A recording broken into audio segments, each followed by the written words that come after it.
Bonjour à tous et à toutes. Moi, rapidement, je suis Catherine Bourguin, je suis chercheuse à l'INSERM, au CERMES 3, qui est un des laboratoires impliqués dans le collectif Contraste. Mais si on m'a sollicité aujourd'hui, c'est parce que je suis, depuis pas mal d'années déjà, membre administratrice de l'association Sciences Citoyennes. Et que cette association est engagée depuis une quinzaine d'années maintenant à promouvoir des formes de recherche que nous, on qualifie de recherche participative. Et pour deux raisons. La première, c'est qu'on est bien persuadé que ces recherches contribuent à enrichir la qualité et la pertinence des savoirs qui sont produits. Et la deuxième, c'est qu'elles permettent d'élargir le champ des questions que les chercheurs peuvent se poser et auxquels ils vont s'atteler dans leur travail. Et du coup, cette idée d'avoir une table ronde pour croiser les regards, les retours d'expérience et les attentes autour des formes de production de savoir et de parole qui associent des chercheurs, mais aussi des professionnels, des usagers, des personnes concernées, des citoyens engagés, était une perspective qui m'intéresse particulièrement, parce qu'il me semble qu'il est important aujourd'hui, et on y contribue à l'association, de faire connaître l'importance de ces démarches, puisque des démarches de recherche en co-construction comme ça, il y en a dans un nombre de domaines finalement très variés. Moi j'ai plutôt été amenée en tant que généticienne à travailler sur les questions de sélection de blé ou de participation avec les associations de patients, mais il y a un champ extrêmement large. Ce sont les dispositifs qui demandent des adaptations en termes de financement, en termes de reconnaissance, etc. Et puis par ailleurs, il y a des vraies difficultés à mener ce type de recherche, qu'il ne faut pas occulter si on veut pouvoir leur donner la place qu'on aimerait qu'elles puissent continuer à prendre encore dans les années à venir, et qui sont importantes à dire, à exprimer, et puis aussi parler de toutes les formes d'expérience et ce qu'elles ont apporté dans les façons de résoudre ces difficultés que les uns et les autres peuvent avoir inventées sur la route.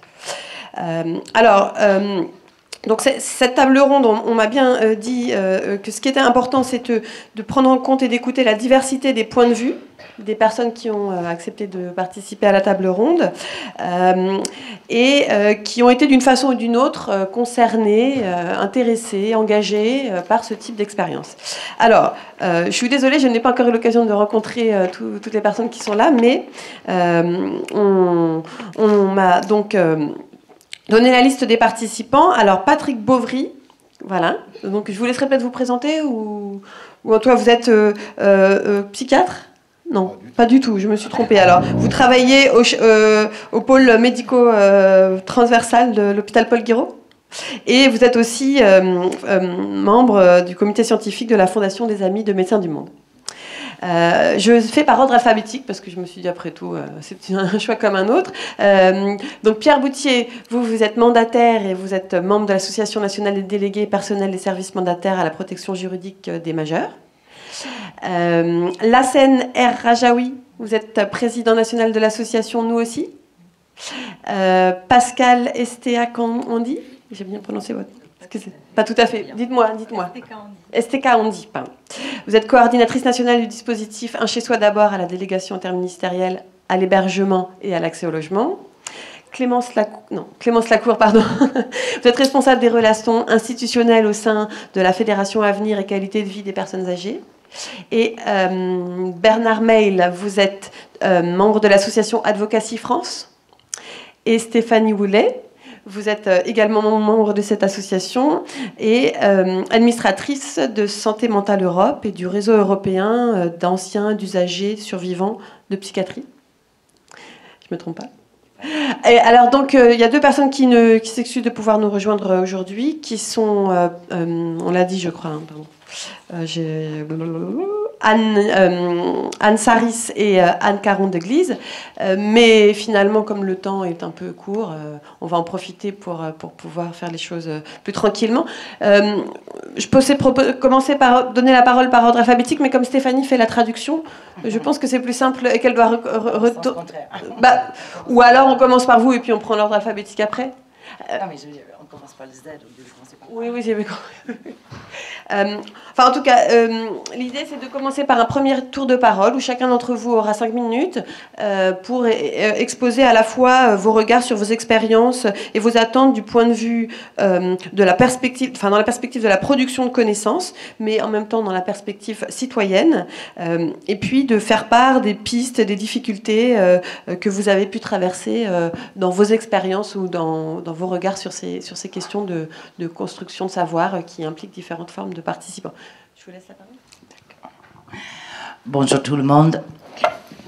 J'ai eu le plaisir, outre le plaisir d'être votre interprète pendant ces 3 jours, je suis aussi militant depuis une vingtaine d'années.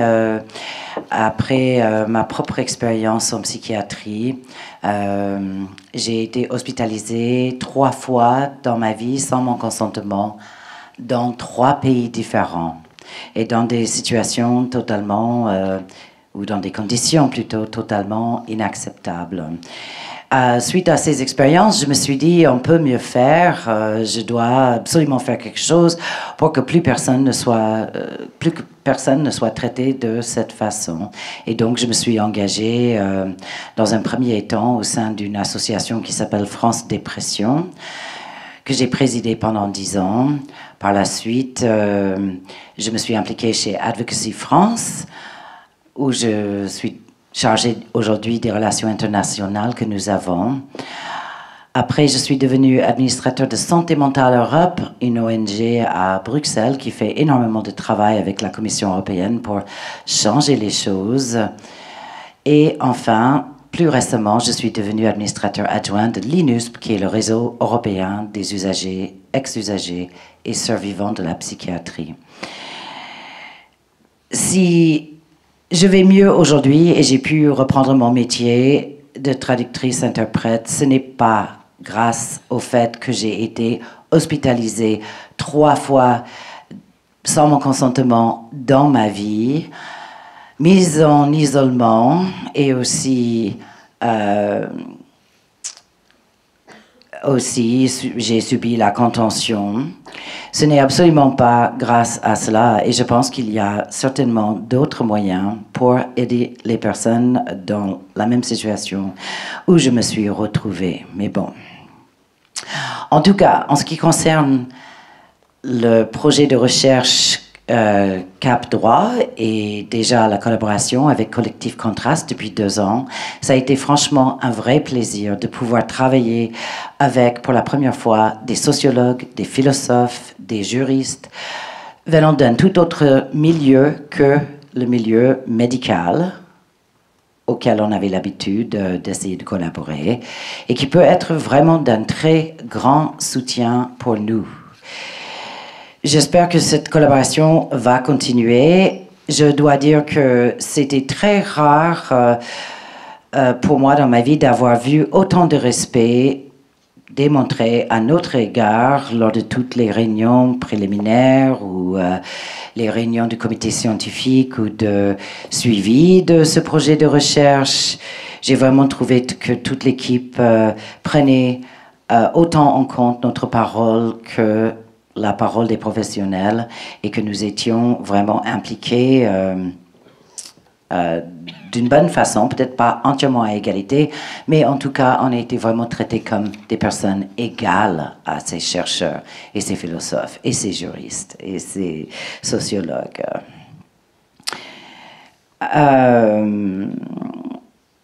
Je dois dire que c'est très important parce que les usagers, après avoir été depuis très longtemps face au pouvoir des associations de la famille qui disposent de beaucoup plus de moyens et qui nous remplacent et qui nous représentent beaucoup dans les différentes instances. Et aujourd'hui, avec les associations gestionnaires qui deviennent de plus en plus importantes, comment faire valoir cette idée de nothing about us without us? Donc rien sur nous sans nous, c'est extrêmement important, mais extrêmement difficile. En France, je pense que ce n'est que le début de ce mouvement. Vous avez entendu parler de cette culture de survivants de la psychiatrie qui peut-être verra enfin le jour en France. Je l'espère bien. Je pense que dès le départ, il y a vraiment une certaine méfiance ou limitation par rapport à comment on peut nous regarder, par rapport à ce que nous pouvons dire dans une société en France extrêmement paternaliste, comme on l'a dit tout à l'heure, top-down, descendante. C'est extrêmement difficile d'œuvrer dans ces conditions. Mais en tout état de cause, grâce à des événements comme celui-ci, et malgré les difficultés d'organisation et notamment de promotion, parce que quand on voit la salle à cette heure-ci peut-être, mais quasi vide, c'est vraiment dommage. Et je pense que nous devons trouver d'autres partenaires pour nous aider dans les aspects de promotion, de publicité, de lobbying et aller beaucoup plus loin que entre nous, mais ce n'est vraiment que le début. Merci pour votre attention. Je vais donner la parole à Bernard Meil.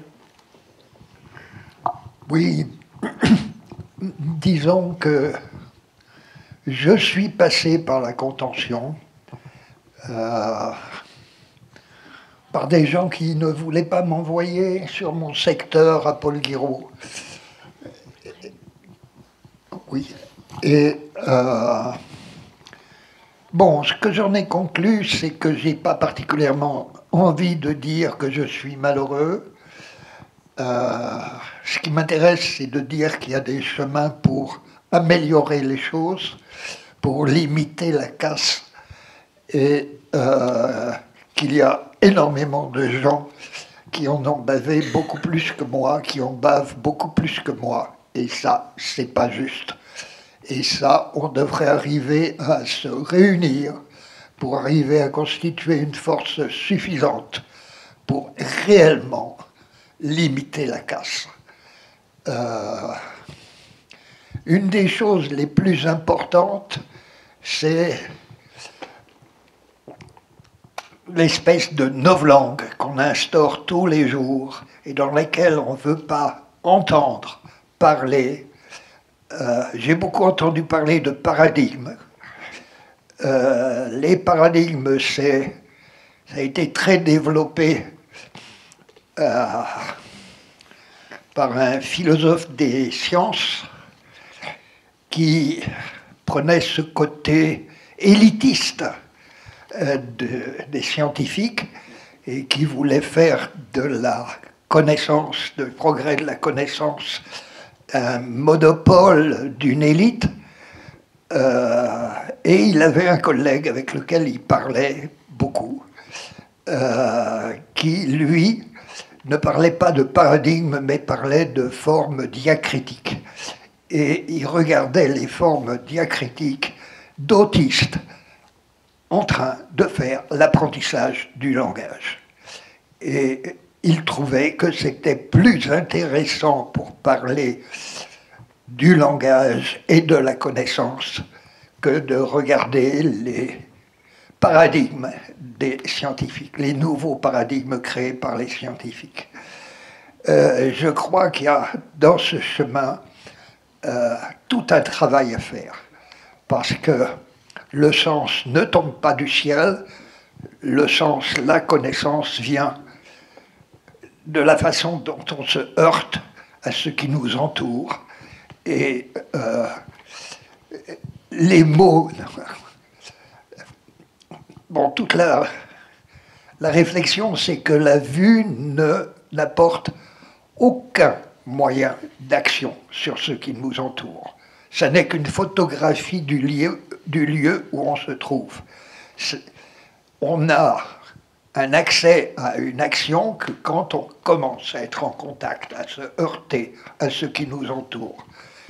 Et c'est quand même le témoignage direct des gens qui s'y sont heurtés qui a une valeur scientifique, et pas les gens qui projettent n'importe quoi sur les gens qui se sont heurtés aux difficultés que nous subissons.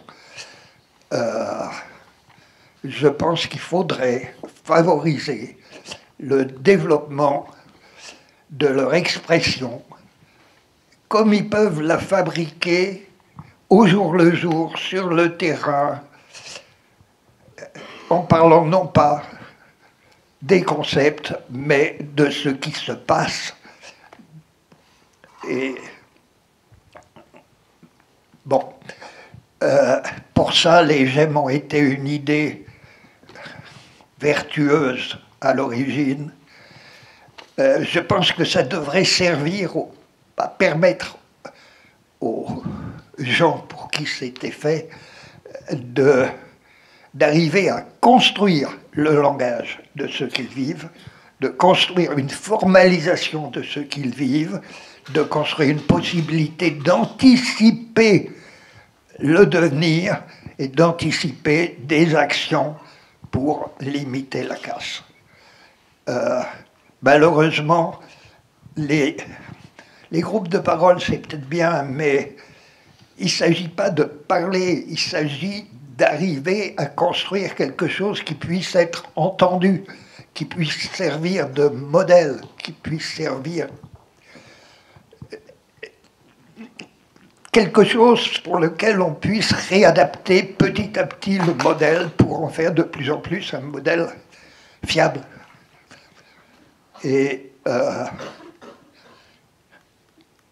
bon, qui permette de donner aux professionnels quelque chose de fiable. À l'heure actuelle, je suis désolé, l'auto-évaluation des professionnels par les professionnels, ça mène pas à grand-chose. Il y en a un bon nombre qui sont tout à fait de bonne volonté. Il y en a qui, en particulier en privé, écoutent les personnes concernées quand ils les ont en face d'eux. Mais c'est quand même pas la tendance. Ça n'a pas été la tendance de la loi sur la modernisation du système de santé.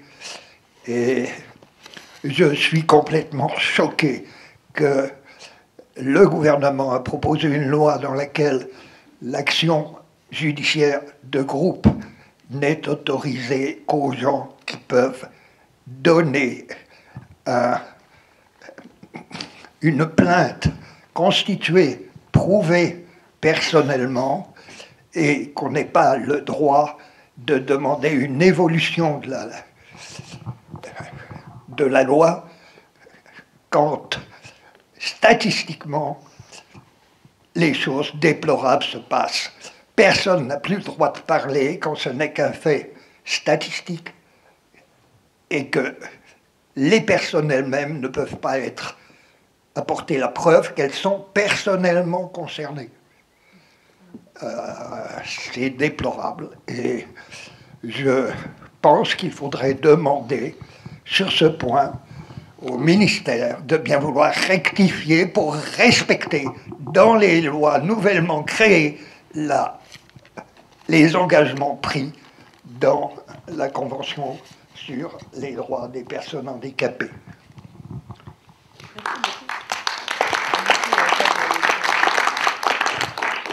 On va respecter l'ordre alphabétique inverse, donc on continue. On donne la parole à Clémence Lacour. Merci. Moi, je suis, comme vous l'avez dit, responsable relations institutionnelles à la FNACPA, on va dire comme ça, c'est plus court. Donc, c'est une fédération de gestionnaires d'établissements, enfin, donc, on va dire de maisons de retraite, là aussi, c'est plus sympathique, et de KEPAD, et de services à domicile. Donc, on est centré sur le domaine gérontologique, et nos gestionnaires sont privés, à but non lucratif. Donc la FNACPA est très heureuse et très honorée d'être partenaire à cette conférence et également d'y participer. Donc je remercie chaleureusement les organisateurs.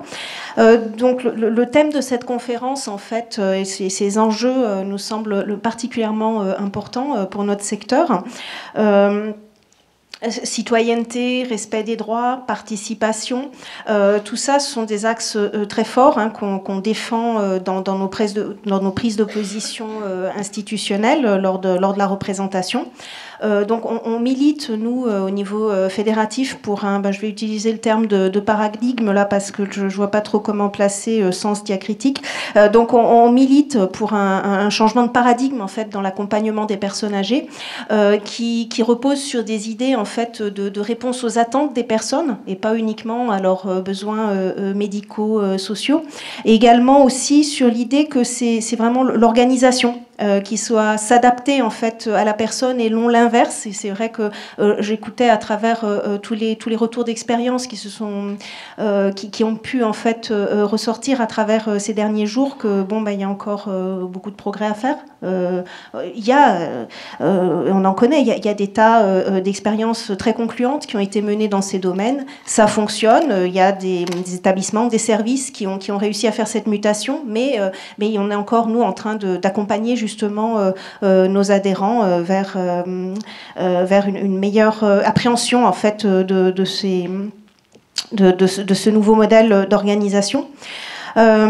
Et effectivement, tout cela suppose d'avoir préalablement recueilli la parole des personnes concernées.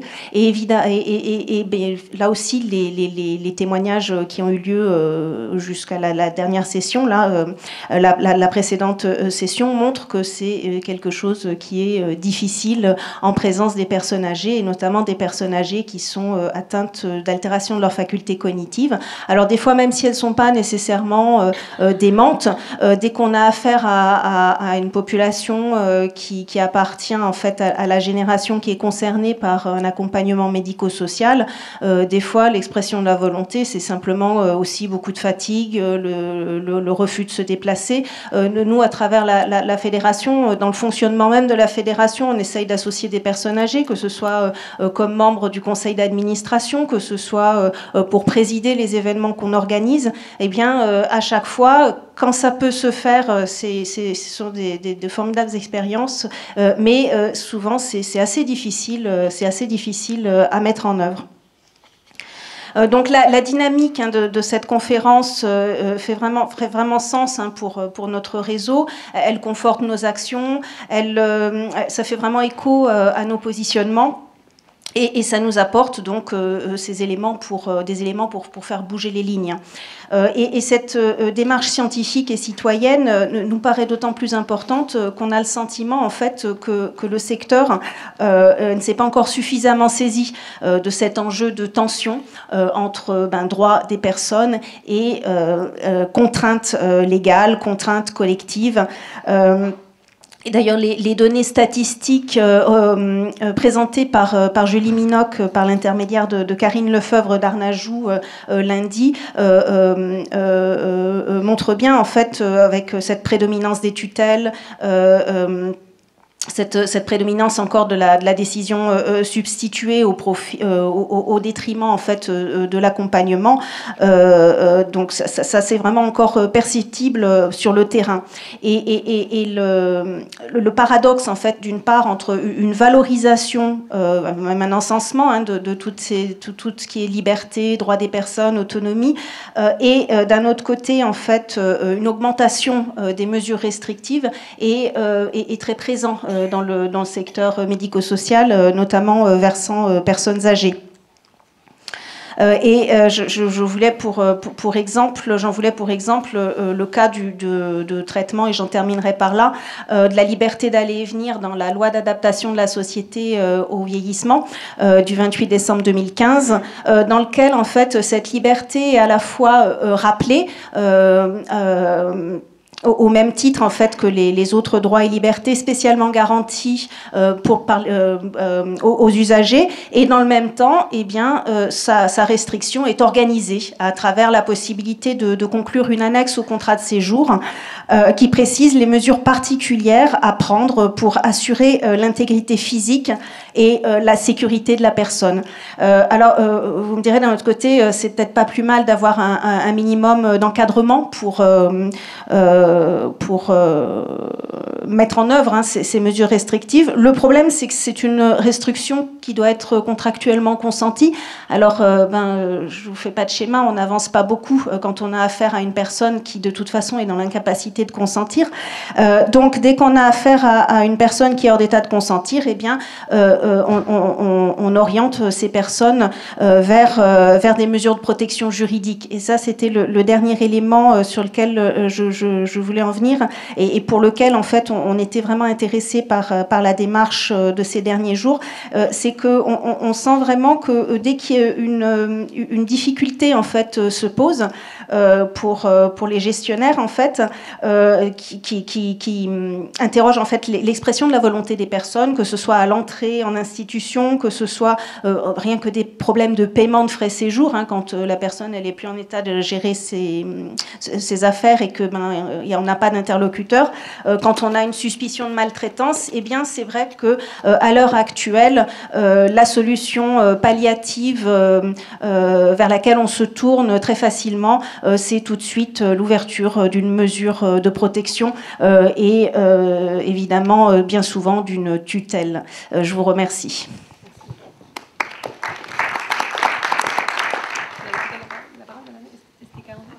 Merci. Donc, moi, j'interviens au nom de l'ADIAL, qui est une délégation interministérielle, donc un acteur public, qui a apporté un dispositif qui s'appelle Un chez soi d'abord, qui a pour objectif donc l'accès direct au logement depuis la rue pour des gens qui vivent avec des maladies mentales sévères, moyennant un accompagnement intensif. Donc, un des objectifs du dispositif Un chez soi d'abord, c'était de faire reconnaître des droits, parce que le thème de cette conférence porte aussi sur la question des droits au logement et aux soins de personnes sans abri vivant avec des maladies mentales sévères, comme un problème public qui appelle des solutions politiques, des solutions publiques et des solutions politiques. Dans la restitution, il a été parlé du droit au chez-soi. Voilà, c'est de ça dont il était question. Alors, dans ce cadre-là, évidemment, la production du savoir a été très importante. Production de savoir au regard d'une recherche qui était à la fois une recherche épidémiologique, une recherche aussi qualitative, sciences sociales, et une recherche où on souhaitait aussi donner la parole aux personnes, ce qui a été beaucoup plus compliqué. Et je reviendrai là-dessus. On a du coup montré que effectivement, il n'y avait pas de caractère prédictif à la capacité d'habiter, il faut le dire, le redire. Il faut arrêter de faire des listes de capacités pour dire que les personnes ont droit à un logement. Le logement, c'est un droit fondamental. Donc ça, c'est la première chose. Et la deuxième chose, c'est que la question de la maladie mentale n'est pas une question qui obère, qui va être préjudiciable au maintien dans le logement, moyennant un accompagnement à la hauteur des besoins. Donc ça, c'est la deuxième chose. Donc ça, c'est ce qu'a montré la recherche. Dans la production de connaissances, de savoir, elle a permis de définir donc un nouvel objet d'action publique et d'y apporter des réponses. Concernant la participation citoyenne, qui est l'autre axe, c'était pour le chez-soi, qui avait pour objectif de porter la question du rétablissement dont vous avez parlé, madame, mais par un biais très minoritaire, puisque ça rentrait par la porte des personnes sans chez soi et des coalitions avec des chercheurs. C'était de poser la question de la reconnaissance des compétences et de la valeur donnée à la parole des personnes. Alors, à cet effet, le chez-soi avait pour objectif de politiser ces questions-là qui étaient historiquement conçues comme des questions qui étaient plus l'affaire de professionnels du sanitaire, professionnels du social. Et l'idée, c'était d'être dans un double mouvement. D'une part, lutter contre des représentations qui sont des représentations stigmatisantes. Et c'est vrai que l'objectif, c'était que les équipes travaillent dans la cité au maximum, et donc que les personnes ne soient pas captives de ces équipes, mais bien que tout se fasse en dehors pour changer les visions et les mentalités, puis reconnaître la capacité aux personnes de développer des ressources pour être elles-mêmes valorisées, pour être elles-mêmes, alors ce qu'on appelle l'empowerment, mais au-delà de ça, répondre à un certain nombre de difficultés, de contraintes ou de problèmes, de situations d'adversité.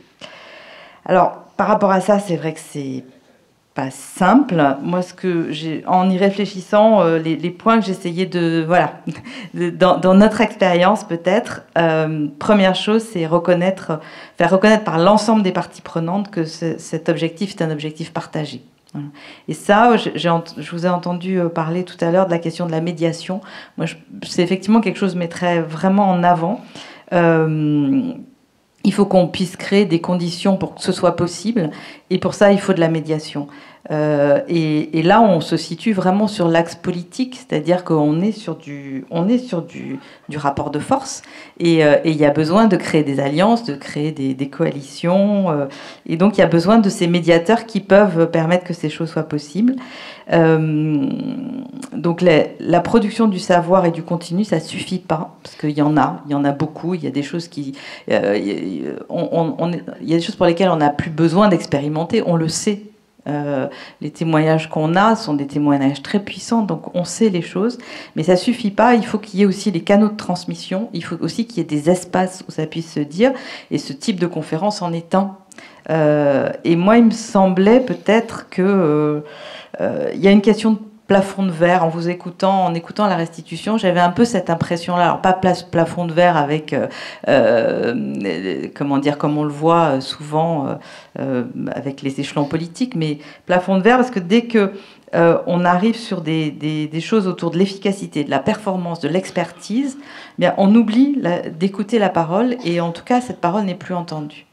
Voilà, et c'est un peu ça que j'avais envie de témoigner dans l'expérience qu'on a eue du chez-soi, où par exemple, dans les équipes, la question du rétablissement, on l'a laissée d'une certaine façon à la responsabilité des médiateurs de santé pairs. Voilà, et donc on a dû énormément travailler avec les équipes pour élargir cette question du rétablissement à l'ensemble, et non pas le faire porter uniquement sur cette question des médiateurs de santé pairs.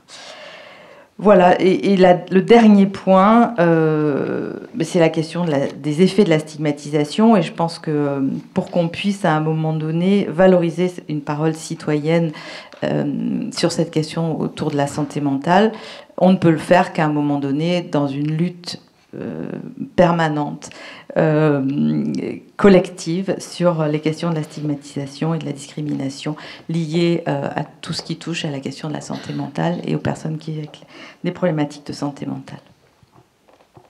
Merci. Monsieur Rachaoui. Lassana Radjaoui, travailleur en ESAT et président du conseil de vie sociale à la PU du Valenciennois et président de l'association Nous aussi. Avant de commencer, je tiens à remercier le CFHE et le CONFCAP pour avoir associé Nous aussi à cet événement et de m'avoir invité. Ces 3 jours, ils étaient très enrichissants, malgré que pour la plupart du temps, c'était du charabia. Parce que c'était trop rapide, trop incompréhensible, et il y avait des mots très compliqués. Heureusement que l'ancienne présidente n'est pas là, sinon le carton rouge, il serait sorti souvent. Voilà. Et pourtant, c'est de nous qu'il s'agit. Là, on dirait que vous parlez entre professionnels, et surtout, il y a beaucoup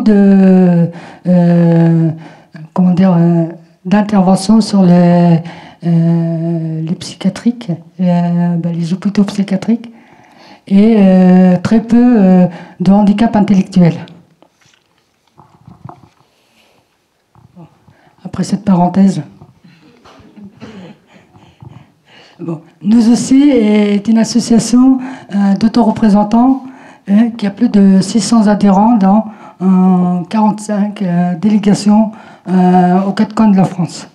Et nous aussi fait partie de Inclusion Europe.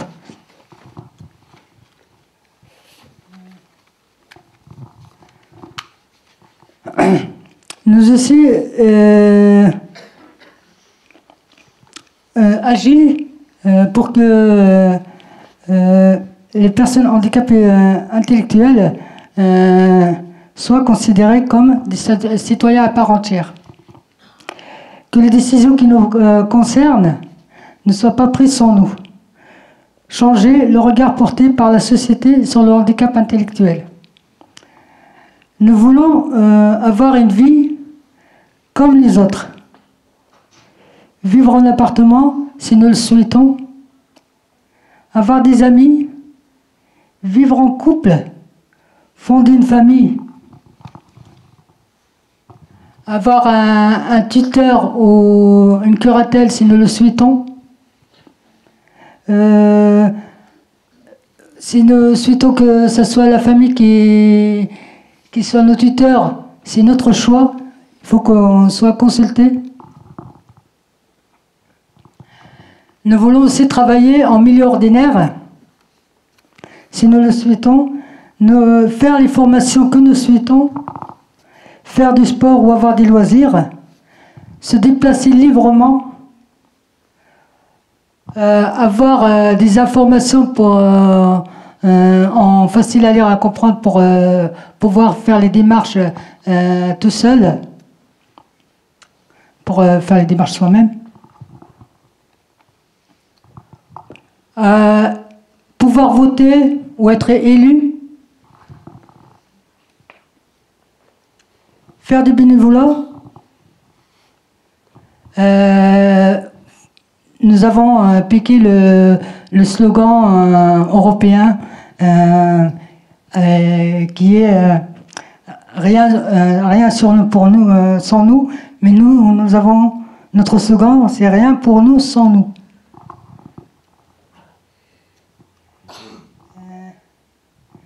Mais pour beaucoup de personnes, c'est très difficile de faire son choix, d'avoir tout ça. Avoir une vie de famille, une vie de couple, et tout simplement être autonome reste très compliqué. Être autonome, c'est pouvoir décider pour sa vie.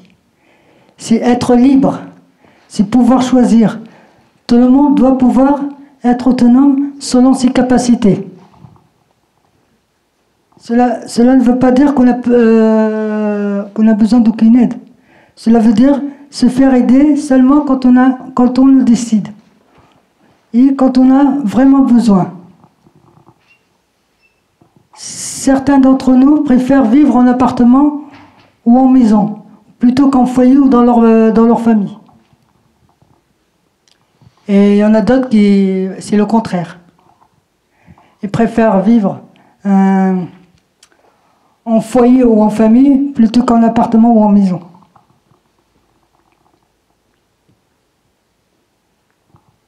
Et il faut donner la possibilité aux personnes qui le souhaitent pour réaliser leur projet. Voilà. Merci.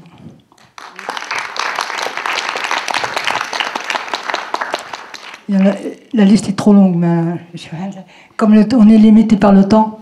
On va donner la parole à Pierre Pitié. Eh bien, bonsoir à tous. Donc, en 5 minutes, je vais essayer de vous expliquer déjà un cheminement personnel qui n'a aucune importance en fait, mais qui pourra arriver à défendre l'idée de la recherche et de la recherche collaborative et citoyenne et vraiment de ma très grande satisfaction de ce qui se fait dans Cap Droit et mon grand étonnement que ça puisse se faire. J'ai commencé à exercer des curatelles et des tutelles il y a 17 ans et assez vite j'ai compris 2-3 choses. Déjà les injonctions qui nous étaient faites pour exercer des mesures de protection. En gros, si je résume, tu dois favoriser l'autonomie en agissant à la place de l'autre. Voilà un premier point qui m'a mis un petit peu dans le doute, je pense que vous le comprenez. Tu dois garantir les libertés en exerçant une mesure de contrainte. C'est pas évident vu comme ça. J'essaie de le dire d'un ton humoristique, mais en fait, quand on exerce des mesures de protection, on s'aperçoit que le paradoxe n'est pas une contradiction, n'est pas une antinomie. C'est par contre quelque chose qui est difficile à faire tenir ensemble, mais c'est une contradiction seulement apparente. Ça peut être extrêmement dynamique. Et c'est pour ça que dans mon cheminement, j'ai voulu assez vite savoir dans quel sketch on jouait. Et que j'ai commencé donc à militer pour la construction de la profession. Et on avait du boulot puisqu'il y a eu une nouvelle loi en 2007 qui est elle-même le résultat d'un long processus. Et 10 ans après, beaucoup d'acteurs se demandent mais pourquoi la loi n'est pas bien appliquée? Alors vous avez des réponses diverses. J'entends sur le terrain « Oui, mais de toute façon, je suis à la place de la personne parce qu'elle ne saura pas faire. » Bon, le genre d'évidence assez né. Et j'avoue qu'il me fatigue. J'entends par ailleurs « Ah oui, mais de toute façon, les curateurs, c'est tous des prédateurs. » Et c'est vrai que j'ai eu besoin dans ce parcours-là d'un petit peu de nuance. Si le monde en était en noir et blanc et les positions aussi arrêtées, ça serait assez simple. Malheureusement, la vérité est extrêmement complexe. Et ce que nous permet la recherche, c'est pas forcément d'apporter des réponses, c'est au moins d'arriver à se poser les bonnes questions et d'agir sur le réel. Ce que j'ai trouvé avec Cap Droit, c'est différentes choses et je vais essayer de les... et que j'aimerais bien poursuivre. Alors je ne sais pas de quelle place, puisque je suis à la fois professionnel et chercheur, et voilà, mais... ce que j'ai trouvé hyper intéressant, c'est d'abord un déplacement des places de chacun. Je m'explique. La parole des personnes que je vais appeler usagers, je déteste ce terme, mais faute d'autres termes, je vais l'utiliser. La parole, elle est favorisée par la loi de 2002, tous les outils, il y a des projets, il y a de la consultation. Est-ce que ça permet d'exprimer une vraie parole de personnes usagées, que ce soit de la psychiatrie, de l'hôpital, ou des établissements services socio-médico-sociaux? Je ne suis pas certain. Par contre, ça a pu faire bouger les pratiques et faire passer l'idée que le vécu et la parole des personnes qui, malheureusement, du fait d'un manque qu'elles avaient, que ce soit sur le plan de la santé ou d'autres choses, devaient faire avec un service, un établissement spécialisé. Je ne suis pas sûr que l'évaluation, la participation version loi 2002 permettent de produire de la connaissance et d'exprimer une parole, parce que quoi qu'on fasse, d'abord nous professionnels, on nous demande souvent de nous exprimer à la place de l'autre, même si on ne le veut pas. Qu'en pense le tuteur? Moi, en tant que tuteur, je peux penser plein de choses, mais à la place d'une personne en tutelle, ça, je sais pas faire. J'ai pas le don d'ubiquité, j'ai pas le don de réincarnation. Dans la psychiatrie, c'est un peu pareil, pour discuter avec des copains psychiatres ou infirmiers. Dans ce genre de métier, on nous demande toujours de nous exprimer au nom des personnes qu'on suit. Ensuite, les scènes directes qui mettent en dialogue les professionnels et les usagers sont forcément biaisées à un certain niveau, parce qu'il y a malgré tout un rapport asymétrique, même si on essaie de se situer dans un rapport d'égalité. Ce que je trouve hyper intéressant dans le Cap Droit, c'est que la recherche permet de mettre des personnes qui ont des vécus et des places différentes, qu'elles soient professionnelles, chercheurs, qu'elles soient usagers, et de produire ensemble de la connaissance en horizontalisant les liens. Et ça n'est pas dans un lien d'exercice professionnel ou de vécu personnel par rapport à sa vie, c'est avec un objectif commun. Donc je trouve ça hyper important de changer les places de chacun, de les sortir d'un contexte de vie ou d'un contexte professionnel et de le mettre dans un autre contexte. Et je pense que c'est ce que permet Cap Droit. Et ça permet du coup de sortir des positions. Les curateurs sont gentils, les personnes psychotiques sont méchantes, tout ça ne m'intéresse pas. Ou alors l'inverse évidemment, tout ça ne m'intéresse pas. Et du coup de construire des nuances et de sortir d'un vécu professionnel ou usager parfois violent. parce que c'est violent pour tout le monde, parce que c'est de toute façon des situations difficiles, qu'on soit d'un côté ou de l'autre. Alors il vaut mieux être du côté du professionnel, je ne vous le concède largement, mais je suis sans doute un futur usager en puissance, donc j'ai une certaine modestie à cet égard. Mais en tout cas, ça permet de sortir des histoires personnelles, qu'elles soient professionnelles ou usagers, qui sont forcément à un moment donné à vif, et justement de les re-raconter, mais de l'extérieur, et de les reconstruire ensemble pour en comprendre quelque chose. Et c'est là qu'on commence à produire de la connaissance. Et c'est tout ce que je dirais pour ce soir. Désolé de la manière un peu décousue.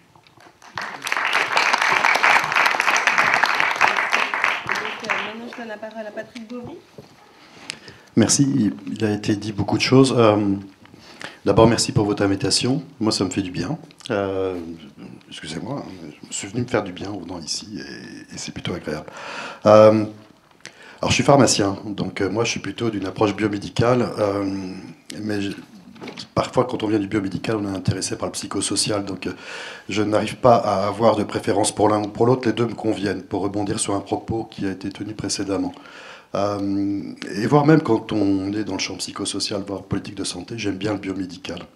Et je l'accepte d'autant plus que ce que j'ai appris quand j'avais 18 ans, c'est-à-dire qu'il y avait un capot du vivant qui était le génome, il codait la couleur des yeux, il codait notre probabilité de faire un cancer, il codait la probabilité de probablement de devenir entendeur de voix.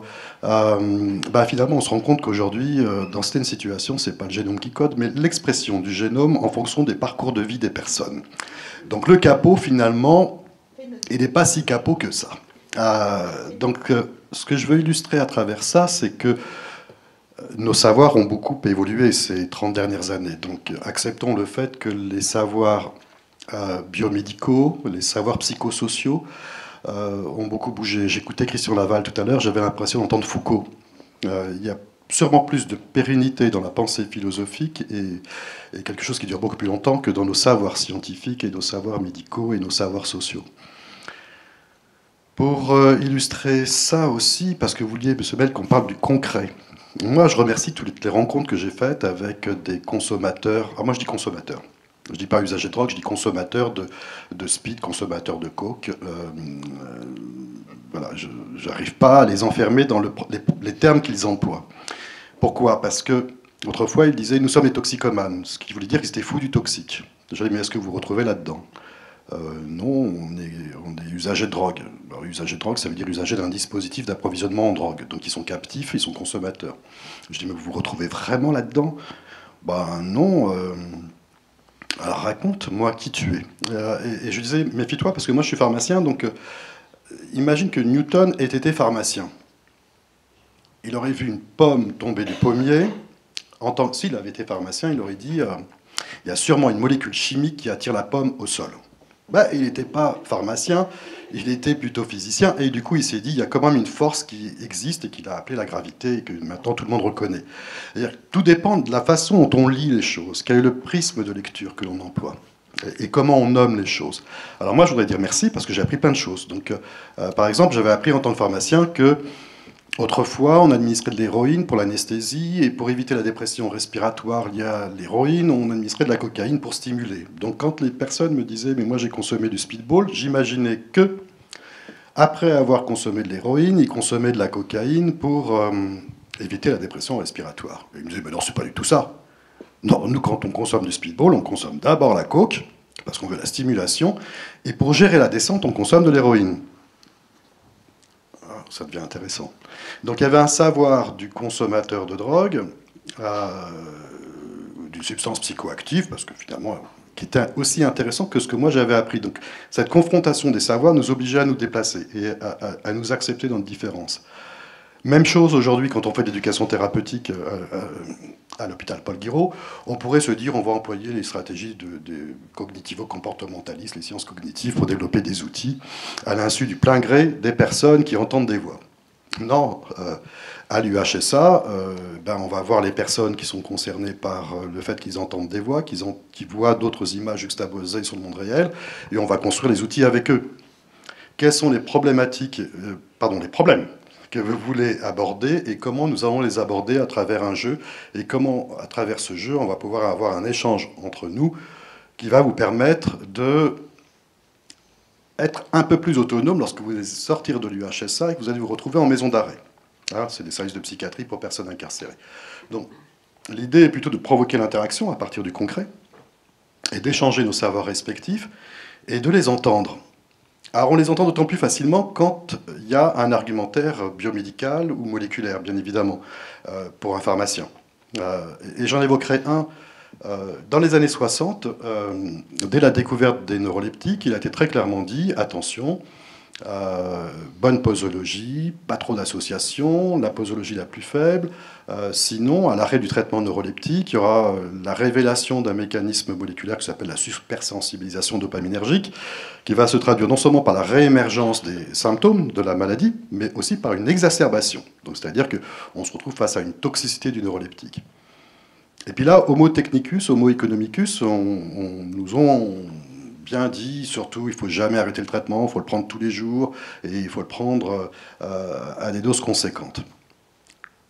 Et aujourd'hui, on entend des personnes qui prennent ces traitements et qui disent « Bah, moi, je le prends une semaine sur 2. » Alors, je ne veux pas dire que ce soit une référence. Hein. Je le prends une semaine sur 2, mais une semaine sur 2, je ne le prends pas.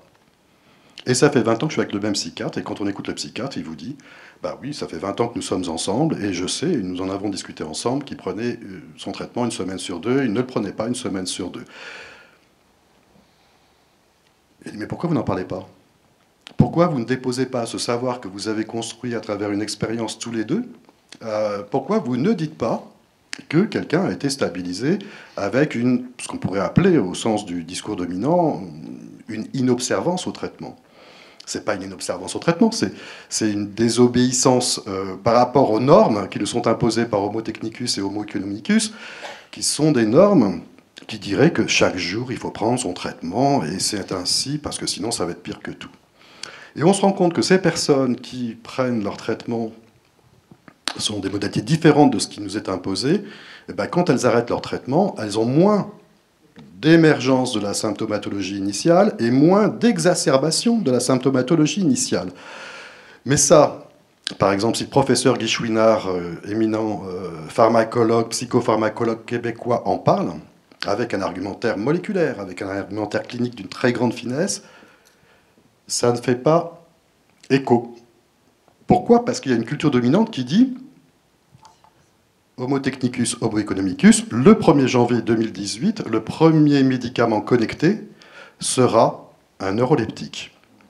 Alors c'est un très bon produit, hein, je peux le dire en tant que pharmacien, avec beaucoup moins de risques que les anciens neuroleptiques. Mais pourquoi Homo technicus et Homo economicus ont-ils choisi comme premier médicament connecté un neuroleptique ? Pourquoi, en lien avec ce laboratoire pharmaceutique et ce laboratoire informatique, les assureurs ont décidé de mieux rembourser le médicament connecté que le médicament pas connecté? Pourquoi? Il y a là, aujourd'hui, des innovations techniques et des innovations économiques qui ne laissent pas place à d'autres innovations, à d'autres approches, à d'autres recherches, à d'autres évaluations. À l'heure du premier médicament connecté qui est un neuroleptique, est-ce qu'on va parler de l'association des entendeurs de voix? Est-ce qu'on va entendre parler de techniques sans médicaments neuroleptiques, EMDR, dans certaines situations? Est-ce qu'on va entendre parler d'autres initiatives? C'est une vraie question. Là, c'est la question de la sécrétion de la norme, de la question d'une pensée dominante qui doit nous amener à résister. Alors, comment résister maintenant, puisque c'était la question soulevée? Je crois que Pascal Estécandi en a déjà bien parlé.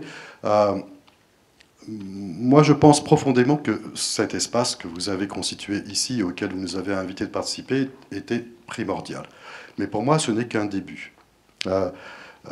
On conduit des évaluations et des recherches sur, par exemple, des pratiques pharmaceutiques avancées qui nous viennent du Québec.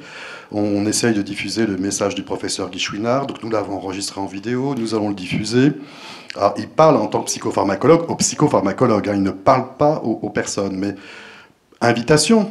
Est-ce qu'en France, des binômes de pour rentrer dans le concret, hein, comme vous le demandiez, monsieur Meil, est-ce que des binômes psychiatres, patients atteints de troubles schizophréniques, entendeurs de voix et sous neuroleptiques veulent évoquer ou pas leurs expériences de ben nous, on n'a pas fait le prise du traitement tous les jours. Ça fait 20 ans que nous sommes ensemble. Il n'y a pas eu de réhospitalisation. Le traitement, il n'est pris que le lundi, mercredi, vendredi, ou alors il n'est pris que du lundi au vendredi, mais pas le samedi, dimanche. C'est pas de l'inobservance, au sens de je m'oppose à la norme, mais c'est nous avons construit ensemble ça. Et cette relation thérapeutique nous permet d'avancer ensemble et d'être dans un accompagnement qui nous semble plus judicieux. Donc, appel à témoignage, par exemple, c'est des choses toutes simples.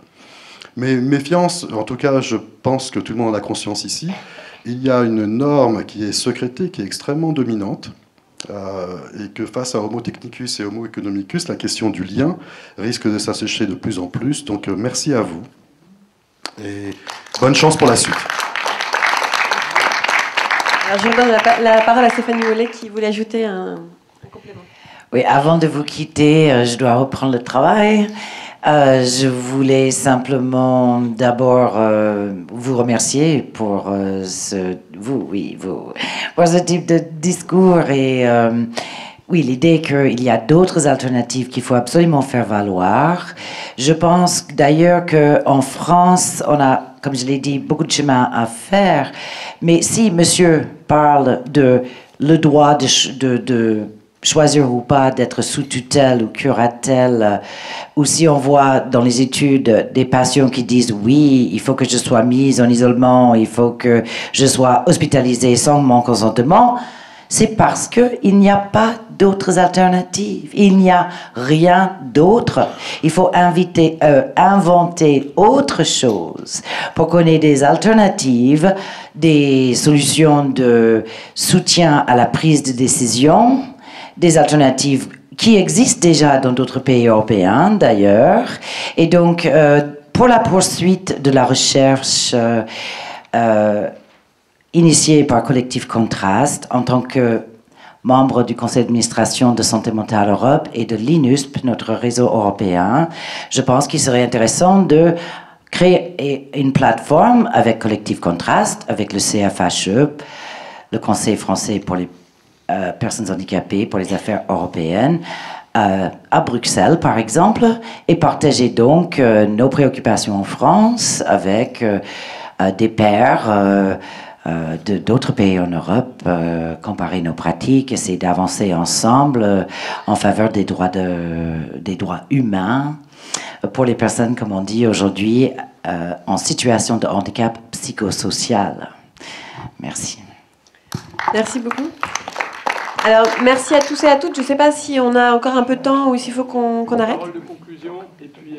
D'accord. Alors, juste une parole de conclusion. Moi, je trouve que ces échanges ont été, ces prises de parole ont été extrêmement intéressantes parce que finalement, il y avait à la fois des sujets différents et en même temps des mots qui ont beaucoup sonné dans les différentes interventions. Il était question d'entendre les paroles, de rendre visibles, mais aussi de changer les places, de trouver des objectifs communs, ça a été évoqué, et de l'importance de construire des alternatives avec la difficulté que ça représente de confronter les savoirs dans certains moments, comment pratiquement on fait et comment on a besoin de médiation, de médiateurs, avec cet enjeu qui est quand même un enjeu d'aller contre une norme qui est dominante, comme contre certaines formes de savoir, certaines formes de pratiques qui sont dominantes, et donc la nécessité d'articuler ces formes de reconnaissance et de production de savoir avec des formes de mobilisation pour faire valoir le droit à cette autre forme de savoir. Donc on est quand même aussi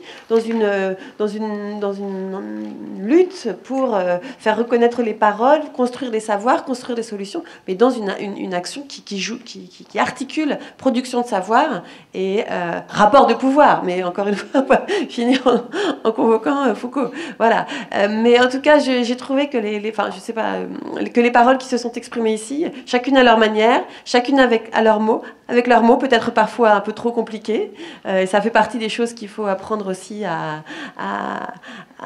mieux travailler quand on veut travailler avec des gens qui ont des vocabulaires différents. Ça fait partie du travail. Mais en tout cas, je pense, ça engage à la poursuite de ce travail. Voilà. Merci à vous.